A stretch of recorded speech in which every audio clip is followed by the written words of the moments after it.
Hi, everybody. Welcome to the AV Geeks Lunchtime Streaming Show. My name is Skip Elsheimer, and we watch old 16mm films. And that film actually came from the Orgone Archive, which ultimately came from the Mogul Brothers collection.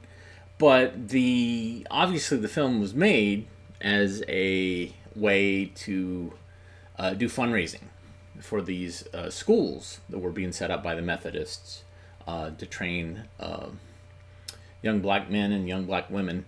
And so the idea is that, and we've seen other films that are kind of what we call missionary films. A lot of them tend to be visiting other countries and talking about spreading the word of God. But this one is, in the United States. And I feel like there's another one that's for Native Americans. But this is a fascinating film. I've seen other films like this where, it's the camera's coming. We're going to capture, bring a cameraman to the school, so everybody be on your best behavior, and everybody dresses up.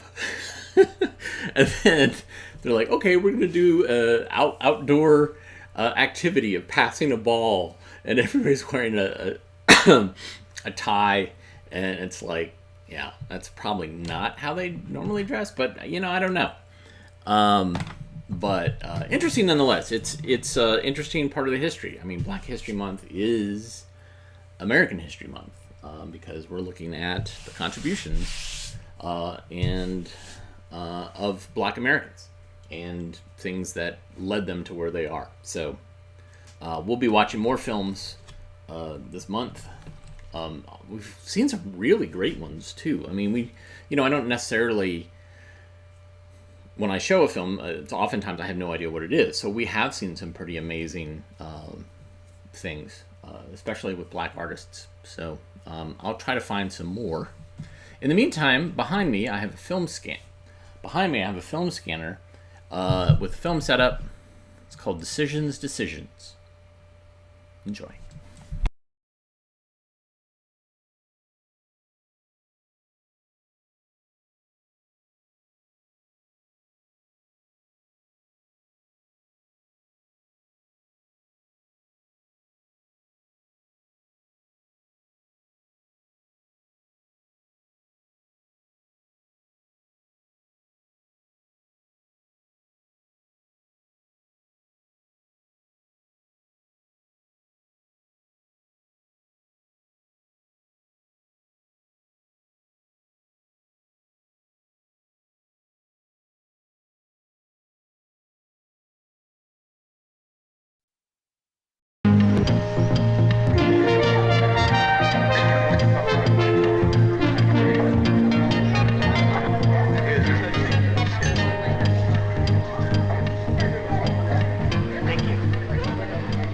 Have you decided what you want yet? I guess I need some more time. Okay, but remember, we close at 6. That's only 3 hours away. I was just teasing, Kathy. You take as long as you want. I'll come back to you. Hi. Hi, Jenny. 2 usuals, please. Come on, Tony. You guys never have the same thing twice. What's it going to be this time? I'll have a butterscotch sundae with Rocky Road ice cream. Ooh. And a little bit of hot fudge. Surprise me, but keep it under $2.50. Yes, sir. I'll bring it over as soon as it's ready. Thanks, Jenny. How's college?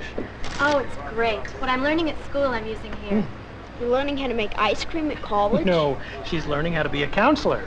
One day I want to do the same thing your Uncle Tony does, be a high school counselor. You'll be a good one, too. When I was in high school, I had some tough decisions to make. Tony showed me how to handle them. Since then, I've been learning everything I can about the whole business of making up your mind. Deciding which ice cream flavor to have can be tough, especially when there are so many to choose from. Now, picking chocolate or pistachio won't really have much effect on your life. But as you grow up, you're going to be faced with more complicated decisions, and the choices you make can affect you for a day, a year, or even the rest of your life. I've started to realize that every decision I make gives me a hand in shaping my own life. Even hard decisions are getting to be fun. But then, I have a system. I've even written it down and shared it with some of the kids that come in here, and I'd like to share it with you, too.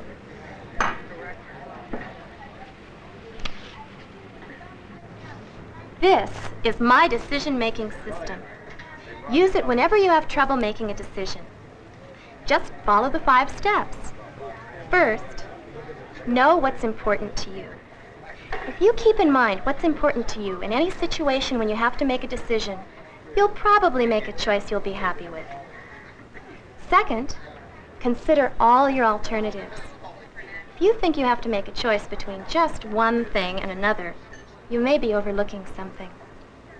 Step 3 is gather information. If you're choosing between several different kinds of bicycles, find out everything you can about each of them. And remember, advice is information too. Step 4 is consider the consequences. Use your imagination to see what the outcome of each of your possible alternatives might be. Step 5 is make your decision and act. Don't delay. You'll feel much lighter inside once you've handled it. Like Amy over there. Last week, she had to make a decision. Hello, Peter's residence. I'm starved. Oh, hi, Mrs. Harrison. Mom's not home yet. Oh, that's great. Nina loves to roller skate. I'll tell you for sure after I get permission. Okay, bye. Have you ever made a spaghetti sandwich? Well, I better not.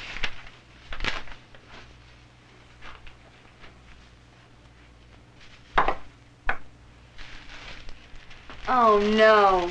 What's that, your report card? No, it says that Mrs. Stark called Mom this morning and asked if I could babysit Jeremy on Friday night. At last, your big chance to start babysitting. Sure, but Mrs. Harrison just told me that Nina's surprise birthday party is this Friday night. At the Roller Dome. No contest. Go to the party. Jeremy Stark is a brat. He'll probably break something and blame it on you. Wait until you can babysit someone nice. It's not that simple. This is the first chance I've gotten, and I want to show Mom I'm serious. You better let me do that. I want 4 slices, please. What's that? It's a decision-making card. Jenny, the girl at the sweet shop, gave it to me. Want to try it out? Okay. You better cut the cheese, too. Okay. Number 1, know what's important to you. I want to become a babysitter, and I want to earn my own money. But you're Nina's best friend, so you should be at her party. Yeah, now what? Number 2, consider all your alternatives. I can babysit, or I can go to the party. Or you could take Jeremy to the party and babysit him there. Well, that's possible. Or can you babysit and go to the party later? No, they're both at the same time. The 3rd step is gather information. Why isn't Nina's party on Saturday? That's her birthday. It's a better surprise on Friday. Any more steps? Step number 4, consider the consequences. If I don't babysit for Mrs. Stark, then she'll have to find another babysitter and may not call again. And Mom might not think I'm serious. If I don't go to the party, I'll miss out on all the fun of the roller skating rink. And I might hurt Nina's feelings. Because it's a surprise party, I can't talk it over with Nina first. If I could, I know she'd understand. If I tried to do both, babysit Jeremy at the party, I wouldn't have a good time. What's the next step? Step number 5, make your decision and act. Great. What kind of action puts you in 2 places at once? What do you really want to do? I really want to babysit. That's more important than the party. But I don't want to hurt Nina's feelings.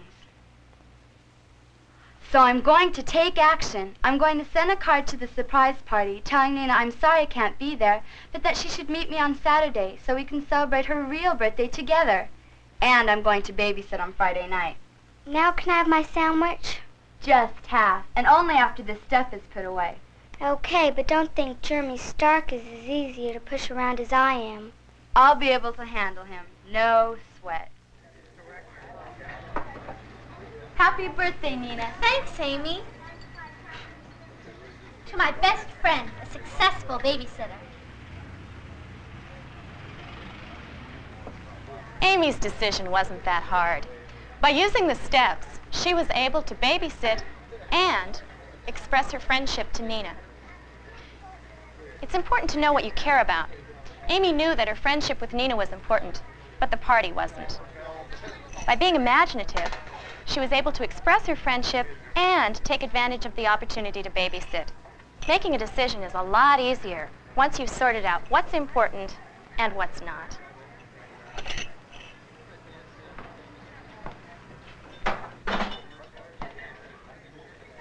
Are you ready to order now? Well, I'm going to meet a friend here, and I've decided to wait till she gets here, okay? Sure. Would you like a glass of water while you wait? Yes, please. It's okay to postpone a decision until you have all the information you need. Maybe Kathy's friend will want to do something else. She's smart to wait until her friend arrives. Neil was smart, too. He waited until he had all the information he needed before making his decision. Hey, it's your birthday next week, huh? Uh-huh. Have you thought much about that? Well, I'm going to be a teenager, but it's no big deal. Your grandmother and I think it is. What do you mean? We want to give you a special present. We talked it over with your mom and dad, and they say that we can give you whatever you want. Whatever I want? Well, now, don't get too excited. We're not millionaires. Well, all I want is a pet. Well, we all figured you'd say that. And your parents said it's okay if you'll take full responsibility for No it. problem. I'll take good care of it. Any idea of what you want? Well, I'd really like a dog, like Rusty. But I know I can't have one because we live in an apartment. So I might want an iguana or a snake, something none of my friends have. Maybe a parrot or a miner bird. Sounds pretty interesting, but do you know how to take care of any of those animals? No, but I can find out. I go to the pet store and see what they have. This is going to be my best birthday yet. I gotta get to the pet store right away.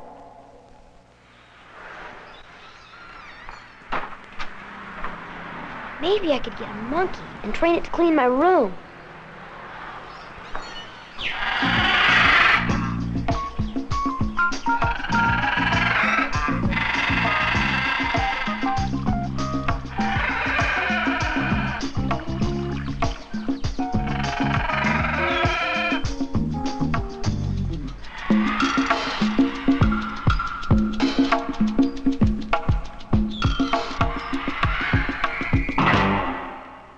If I get a snake or a bird or the iguana, all my friends will think it's great. But I'm going to have to clean the cage and feed it, and that could get boring. I guess what I really want is a dog, like Rusty, but there's no room in the apartment. I better go back to step one and figure out what's really important to me, and maybe there's an alternative I've overlooked. You like your present? I love it. It doesn't eat or need to be cleaned or make too much noise, and I can play games with it and have fun. So you finally chose a computer. Grandma and I would never have guessed that. Well, what do you know? You've already learned how to use it. Can I try?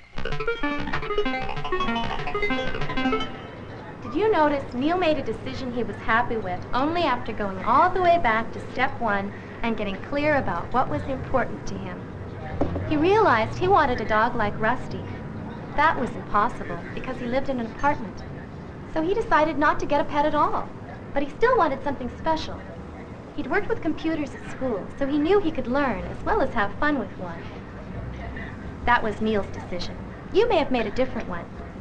The important thing is that good decisions are possible when you know what you want and why you want it. Now, sometimes it's hard to sort everything out, and it can be hard to do, but the harder the decision, the more the system can help. A month ago, Ron couldn't even look at ice cream, let alone eat it. He was confused and upset all the time. His parents had just told him they were getting a divorce.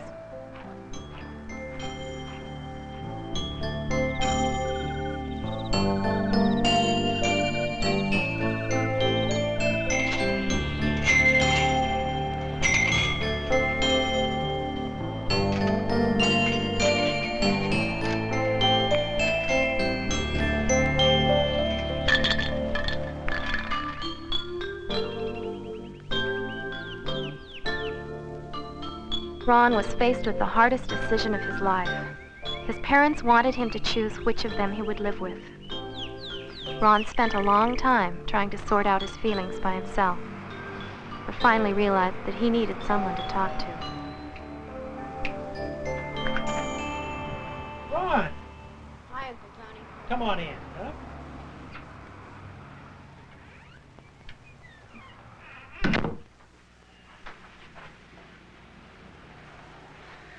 So, what's going on? Well, you know about Mom and Dad. Yes, Did you know they asked me to choose which one I would live with? that's a pretty tough decision. Have you made up your mind yet? No.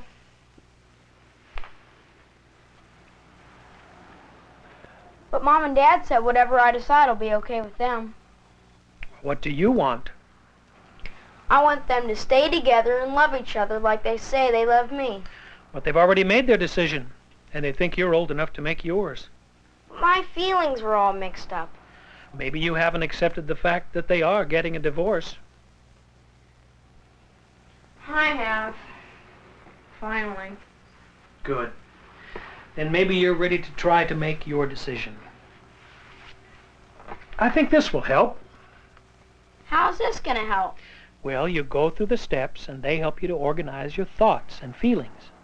How? It's easy. Step number 1 is know what's important to you. Well, I love Mom, and I love Dad, and I need them both. What about your friends and school? They're important too. Well, it helps to make a list of all the things that are important to you, and to write it all down. Oh yeah? Right. Step number 2, you consider all the alternatives. That's easy. I can live with either one or the other. No, actually, there may be a compromise, so you better think a while before you rule anything out. Maybe you could come up with a way to be with both of them. Step number 3, you gather information. You could find out about the city your dad's moving to. And if I could have my dog where he'll live. That's the idea. Then you just have to consider the consequences of each alternative, and you'll be ready to make your decision. But if you get stuck anywhere, just go back to step 1 and remember what's important to you. Can I keep this? Sure. You take it home and go through the steps. I know it will help you sort things out. Can I come back if I need any help? Anytime, Ron. So I guess nothing will ever be the same, I guess. I still get lonely sometimes, but at least I made the decision. Things have been a lot better since I did that. I felt like I snapped out of a bad dream or something. So you'll stay with your father every summer? Some weekends, too? We'll see. The rest of the time I'll stay here with Mom. I've got my friends here, and school, and my paper route. And I hope I can get on the basketball team next year. There's going to be a lot happening. There's a lot happening right now. Oh, we better get going, or we'll miss the game.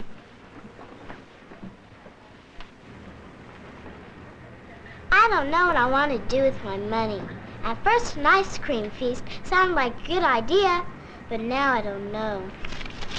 Well, do you want to buy a t-shirt, go to the movies, get some posters, buy a tape? We don't have much time if you want to go back to some of those stores. What do you want to do? I don't know. Maybe I should save it. Looks like you've got 2 more customers, You're right. I'd better go help them right away. Sometimes you can be so hopeless, Kathy. May I help you too now? I don't need anything, but my friend here needs a psychiatrist. I think I have just the thing right here. This is my decision-making system. There's 5 easy steps. Think about yourself and your friends. You're making decisions every single day. Some important, some not so important. Making a good decision usually requires some effort, like using the 5 steps. Decision-making is your opportunity to express yourself and to let others know who you are. Never forget that good decision-making is best learned by experience. Don't be afraid to make decisions. Use them as opportunities to learn about yourself Step number and to 2, control your own life. consider all the alternatives. Thanks a lot, Jenny. That's just what Kathy needed. Thanks a lot. Bye. Bye. Good luck. And good luck to you, too.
The most unfunny sitcom ever.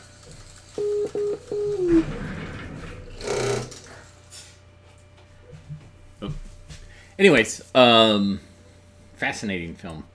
And that bearded guy that was with the kid, I can't remember what his relationship is, but those parents owe him a big debt. Like, hey, can you like talk to our kid about this horrible dilemma that we put this kid in? We'll get you some free ice cream. Yeah. Having divorced parents, I was in high school, so I was a little bit more emotionally prepared for it, but it was still horrible. Still a horrible situation. And thankfully, my parents did not move to separate towns or cities. They lived pretty close to each other, which was its own problem for them. But for me, it was great because I could go back and forth pretty easily. I didn't have to change schools, all that stuff. And also, somebody pointed out the computer PET made by Commodore back in the early days. That was an actual PET, P-E-T. It's hilarious. All right. Let's learn about the miracle in Asia, Japan. Enjoy.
Over 10 million people make it the world's largest, most densely crowded, most rapidly growing city. Heart of the economic miracle which has made Japan the only modern nation outside the West. Since 1952, Japan's national income has tripled. Her industrial production and industrial exports are 5 times what they were. No nation has ever before achieved such a phenomenal rate of growth. This is perhaps the most extraordinary success story in all recorded economic history. A story of Japan and a miracle in Asia.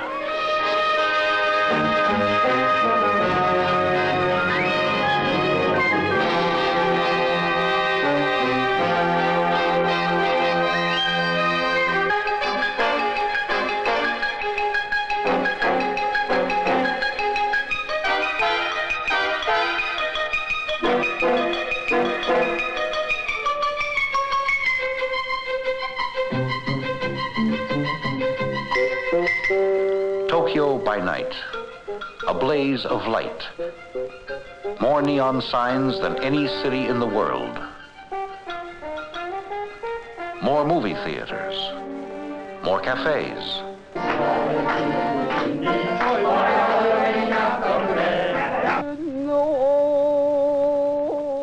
Traditional kabuki theater plays to eager thousands, bent on diversion.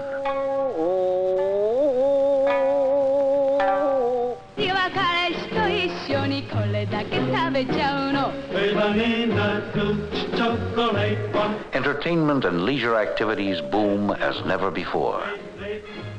Television covers the nation. By night and by day, Tokyo is an appalling jam, choked with people and vehicles. The number of cars and trucks increases by thousands each month, and still there are not nearly enough to satisfy the demand. Major traffic jams of 2 and 3 hours occur daily. Tokyo is a jumble of signs and shops, inadequate streets with no names. Wooden houses packed tightly together with meaningless numbers or none at all. Housing of all kinds in acutely short supply. Department stores, smart shops. Fashions appear on the Ginza in Tokyo the same day they do in Paris or New York. Anything in all the world you may wish to buy is here. More books are published, sold, and read per capita in Japan than in any other country.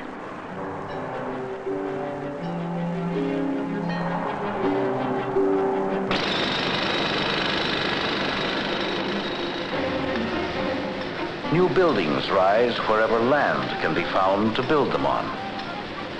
The city pushes upward and outward, growing wildly, space becoming more and more precious each day.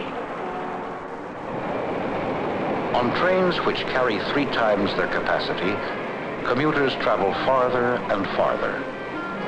Many spend 5 and 6 hours a day going back and forth to work. The overworked Japanese railways are marvels of efficiency. Super express trains travel up to 156 miles per hour. A park, an island of serenity amidst the clamor of the city. Silent stones huddle in memory of crowds departed.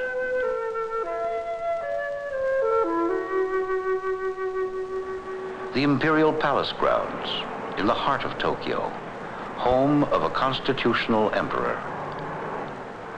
The Diet, government buildings. Tokyo is the capital of a democratic nation, firmly committed to a system of free enterprise and thoroughly aware of its benefits. The vast Tokyo-Yokohama industrial complex accounts for 30% of the nation's industrial output. The important industrial centers of Japan are all located near the sea for rapid handling of exports and imports.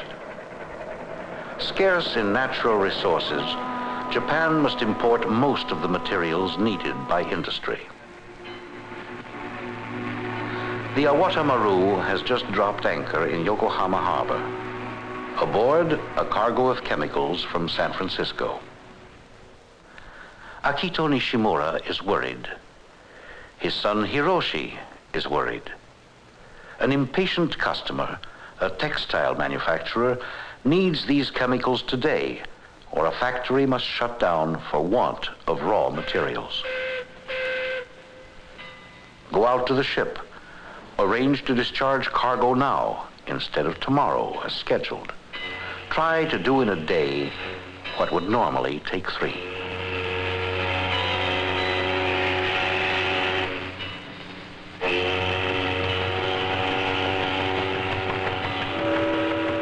Akito Nishimura works for one of Japan's giant trading companies, which import raw materials from all over the world and export manufactured goods in exchange.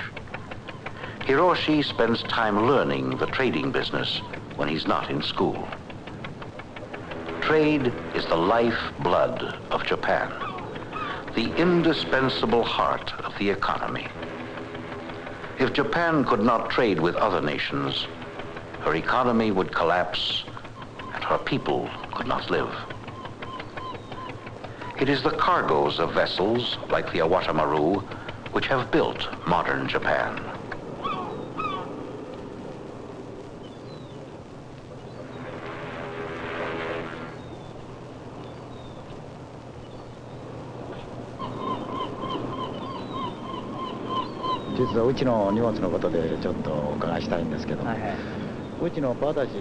Check the manifest. See how much can be unloaded and delivered before nightfall. Problems like those faced by Akito Nishimura are commonplace in a nation almost completely dependent on other countries for the raw materials necessary to feed her industries.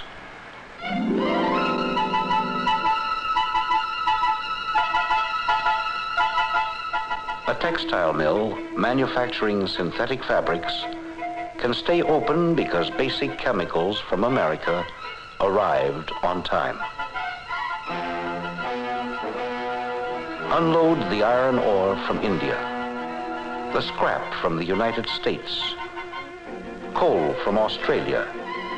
Get the materials quickly from ship to mill. Make steel. Steel, the backbone of Japanese industry. Symbol of the radical shift from light to heavy industry since the war. Steel, Japan's #1 export, replacing cotton textiles. Japan is now the world's 4th largest steel producer, despite the fact that she has practically none of the raw materials from which steel is made. Steel for buildings and bridges. What happened? Where'd it go? It just kind of stopped. Okay. I like that music though. That soundtrack was pretty. Oh, look at my hair. It's awesome. Yeah, the music kind of went nuts. Kind of like watching a Toho kaiju film. I was ready for a giant rubber-suited monster to show up. Let's see. We learned a lot here. We learned how to make decisions today. We learned about Japan. But let's learn how to read a biography. Enjoy.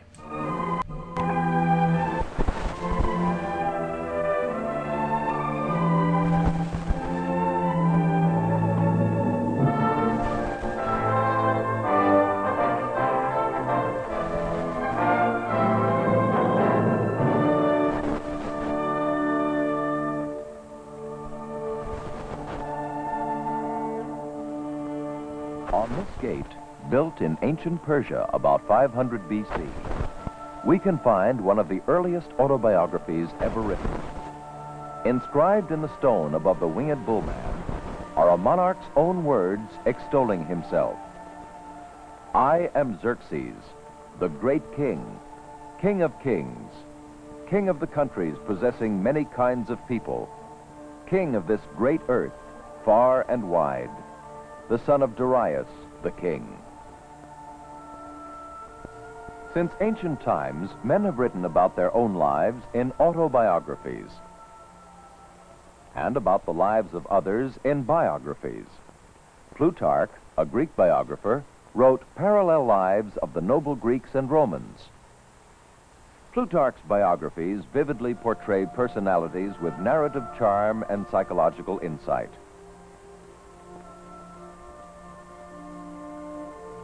Plutarch wrote the biographies in pairs.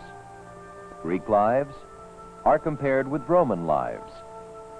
Plutarch takes us behind the scenes of history to show us how great people lived. Plutarch is considered the father of classical biography.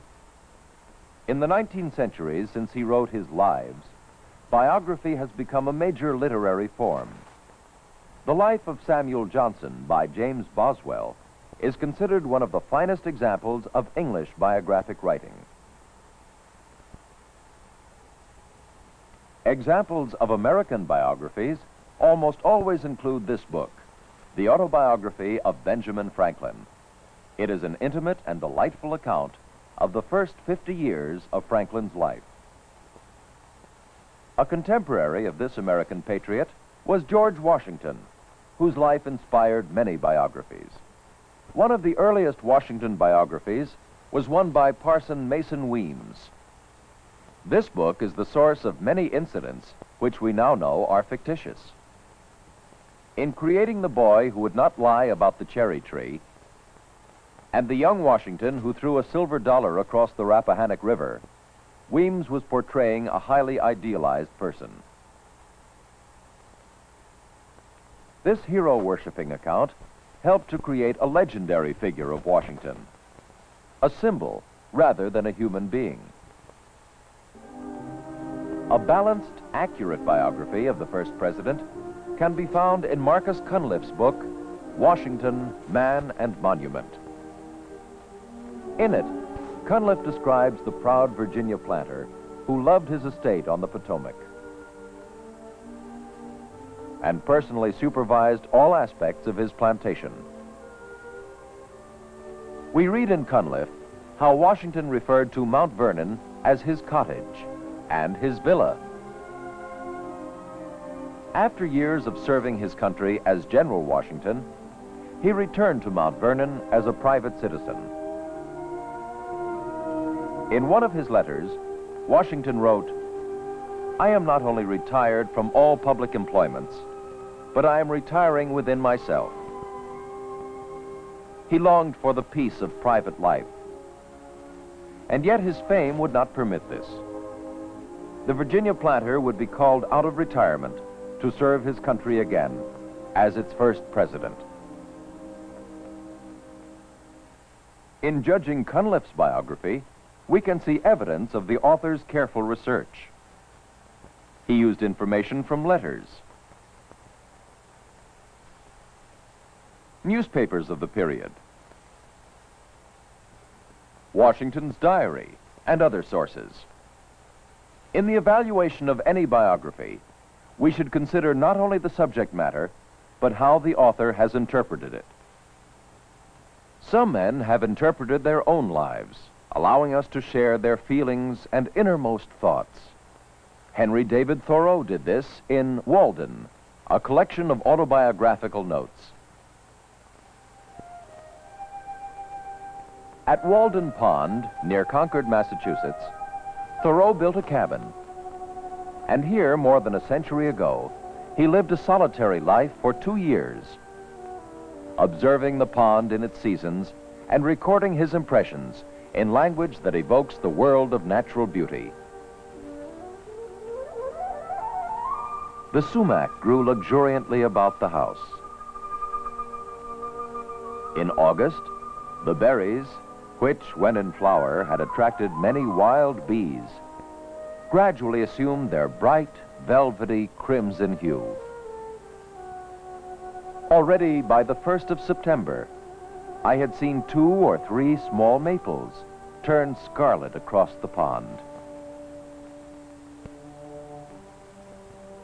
In the fall, the loon came, as usual, to molt and bathe in the pond.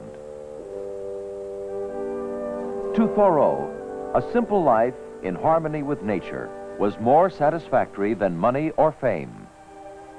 As we read Walden, we can gain an insight into Thoreau's philosophy of life. He rebelled against the evils of materialism and mechanization and advocated harmony between man and nature. So some biographies may challenge us to examine the philosophies of life in our own time. Another highly individual approach to life is revealed in this biography of Abraham Lincoln by Carl Sandburg. This volume, The Prairie Years, covers Abraham Lincoln's formative period. In it, we discover some of the things which molded Lincoln the boy and helped make him the man he was. The hard work he did as a boy on his father's farm,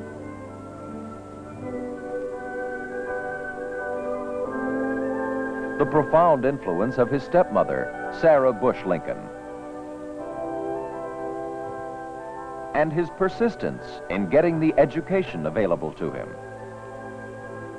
Reading about the early influences that help shape a life can help us understand our own lives and accomplishments. Many biographies have been written about men who achieved success despite adversity. One such life is portrayed in The Agony and the Ecstasy by Irving Stone. It is a fictionalized biography of Michelangelo Buonarroti, the Renaissance genius of art.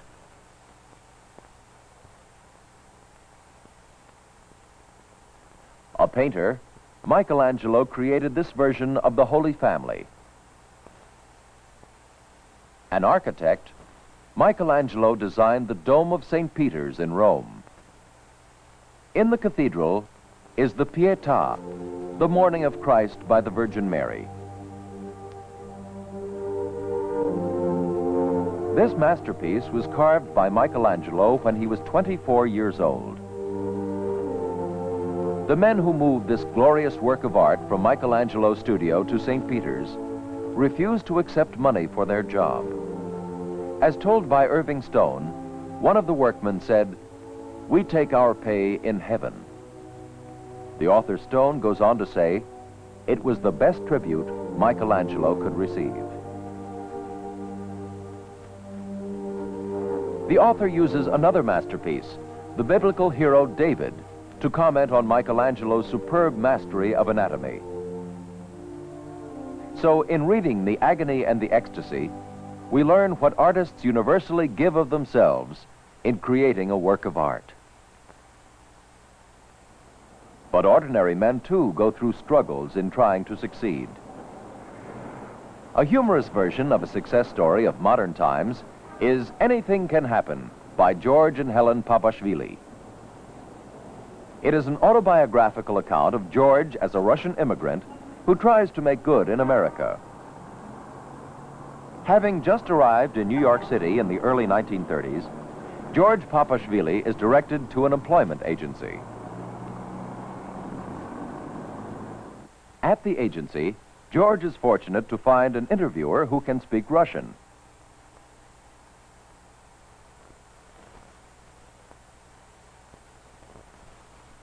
George explains that he is a skilled craftsman and shows him his certificate of apprenticeship as a sword maker. A sword maker? The interviewer is stumped. In America, there is not much use for this ancient craft.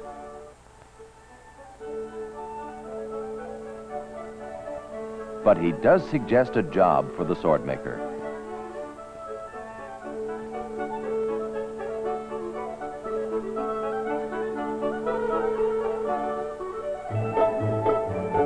It's not the best job, but it's a start. George becomes a dishwasher in a restaurant, and he's now on the road which will bring him eventual success in his adopted land. This story of an immigrant struggling for a new and better life is typical of many people whose biographies are vivid proof of success stories in real life.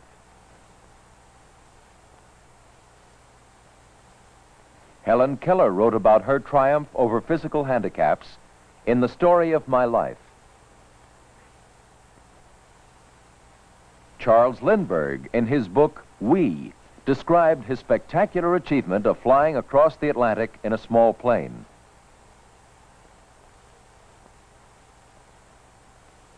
Babe Ruth is one of many famous figures whose achievements lie in the field of sports.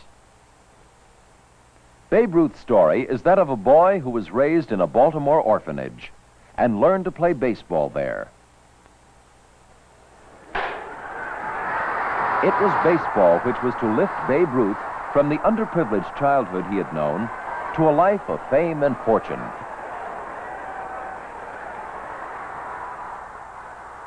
Despite personal problems, Babe Ruth became an American idol. But he never forgot that he was an inspiration to millions of youngsters throughout the world. So biographical works on Babe Ruth give us insights into one of America's great sports figures. Reading biographies can give us insights into the lives of a variety of people. Scientists who are extending our knowledge of ourselves and of the world. Teachers who are imparting knowledge to others. Adventurers who can show us the romance of faraway places. And even the lives of people in ordinary situations can help us understand our own behavior, how we think and act.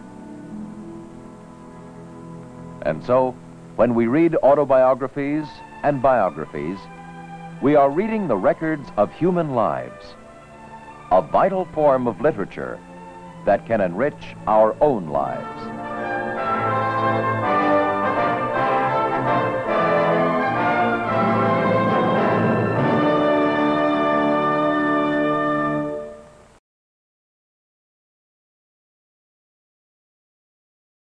Wow, that was pretty great. Especially the whole ascension of the guy who's working the crappy as a job as a dishwasher, and his ascension, how he's going to fulfill the American dream.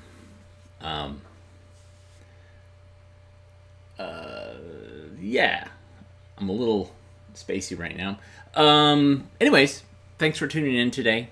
Very much appreciate your eyeballs, and we'll be back again tomorrow, which is Friday, and it's February. It's the beginning of February, which traditionally in Raleigh is the month that we get a lot of winter weather. So this is potentially the time that we could get some frozen precipitation or just a bunch of rain. But thanks for tuning in today. Appreciate your eyeballs. If you like what you saw, please hit the thumbs up or the like button. You can also go show your support financially by using the super thanks button or whatever options to float us a little cash on YouTube. You can also go to ko-fi.com/avgeeks or patreon.com/avgeeks. Those are other ways to support us, so we can spend more money on what are we spending money on? Sharpies. We spend more money on Sharpies. We use a lot of Sharpies here. Anyways, everybody have a great rest of your Thursday, and we will see you tomorrow. Take care.